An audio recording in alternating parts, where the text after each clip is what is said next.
Pas de viande, pas de charcuterie. Le seul écart qu'elle s'accorde, c'est du fromage, sous plastique.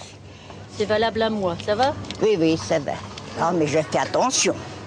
Il faut que j'achète de l'huile, il faut que j'achète du vinaigre, il faut que j'achète de la moutarde.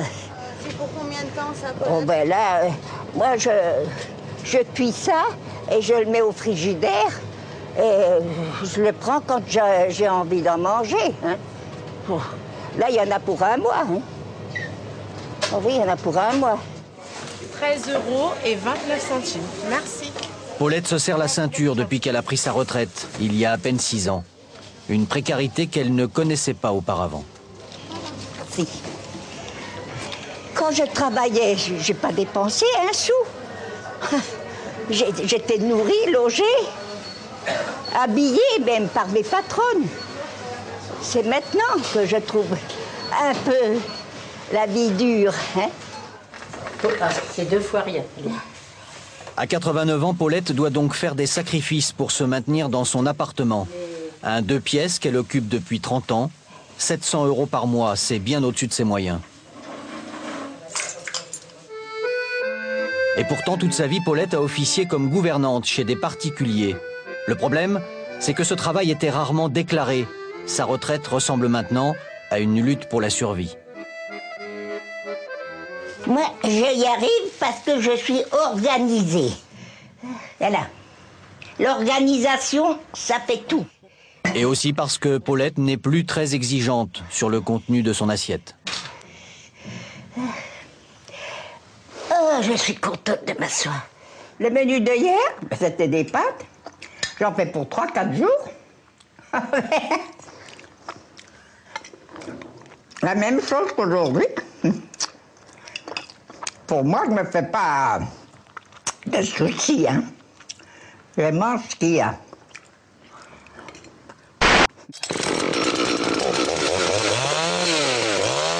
À 450 km de Paris, près d'Angoulême, Rémi a sorti la tronçonneuse pour couper du bois de chauffage, sous le regard un peu inquiet de Germaine, sa femme.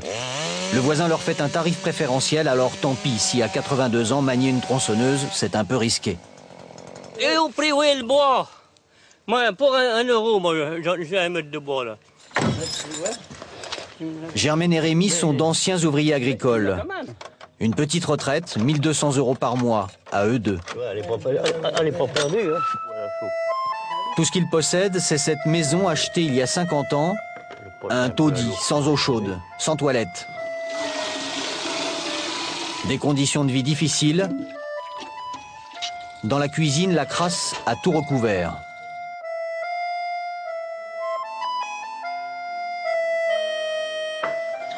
Et dans la chambre, les fenêtres ne s'ouvrent plus, le parquet est moisi, et juste en dessous, il y a de l'eau stagnante. Quand il y a beaucoup d'eau, je le vide, moi. Avec un seau.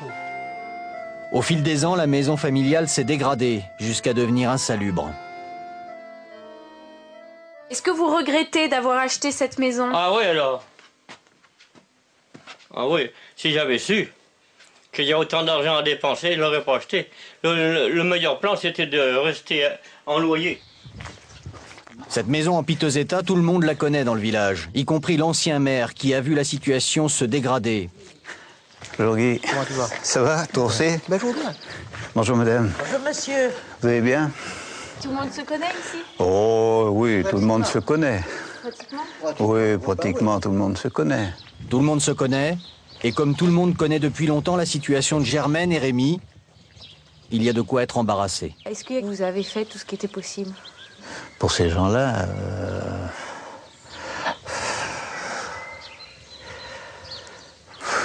c'est peut-être dommage qu'on ne puisse pas aider tous les nécessiteux, mais c'est vrai que nos budgets ne le permettent pas, malheureusement.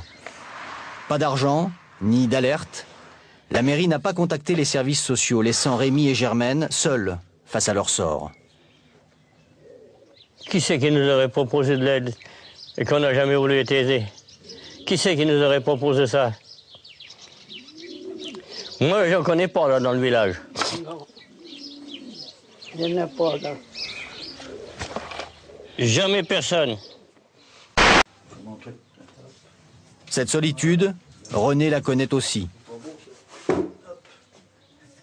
Ma mère m'a pas fait grand, alors. Enfant de l'assistance publique, divorcé, sans lien avec ses enfants, il ne peut compter que sur lui-même pour s'en sortir.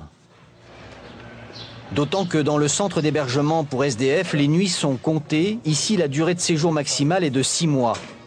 Alors avec ses 500 € de retraite, René commence à sérieusement s'inquiéter pour la suite.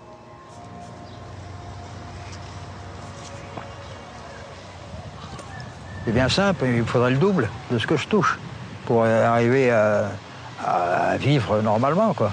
Parce que là, pas possible. Vivre normalement, c'est quoi? Avoir un chez vous? Ah oui, pas un château, mais enfin un petit studio, ça, et puis de quoi faire à manger à la maison, et puis c'est tout.